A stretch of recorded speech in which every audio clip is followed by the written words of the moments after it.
செவ்வாய்க்கிழமை ஆகஸ்ட் 13 போலி ஆதார் அட்டைகளை தயாரித்து தங்கள் அடையாளத்தை மறைக்க முயன்ற 10 வங்கதேச பிரஜைகளை எல்லை பாதுகாப்பு படை பிஎஸ்எஃப், மனித கடத்தல் தடுப்பு குழு மற்றும் புலனாய்வு பிரிவினர் கைது செய்தனர்.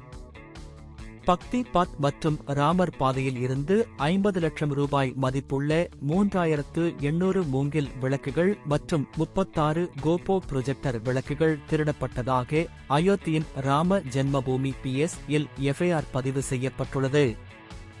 திங்கள்கிழமை ஆகஸ்ட் 12 ஹெப்பல் மேம்பாலத்தில் டிஎம்டிசி வால்வோ பேருந்து ஓட்டுநர் கட்டுப்பாட்டை இழந்ததில் மோட்டார் சைக்கிள் ஓட்டுநர் காயமடைந்தார் மற்றும் பல வாகனங்கள் சேதமடைந்தன. இந்த விபத்து முழுவதும் பேருந்தில் பொருத்தப்பட்டிருந்த சிசிடிவி கேமராவில் பதிவாகியுள்ளது. மாருதி சுசுகி இந்தியா தனது புதிதாக அறிமுகப்படுத்தப்பட்ட விளையாட்டு பயன்பாட்டு வாகனமான SUV 1600 யூனிட்களை ஜப்பானுக்கு ஏற்றுமதி செய்து உள்ளனர். இந்தியாவில் தயாரிக்கப்பட்ட SUV ஜப்பானிய சந்தைக்கு ஏற்றுமதி செய்யப்படுவது இதுவே முதல் முறையாகும். இது பிராண்ட் இந்தியாவின் வளர்ந்து வரும் உலகளாவிய இருப்பை எடுத்துக்காட்டுகிறது. ஐஐடி மெட்ராஸில் புதிய நீர் தொழில்நுட்ப மையத்தை நிறுவுவதற்கு இந்தியாவும் இஸ்ரேலும் கைகோர்த்துள்ளன.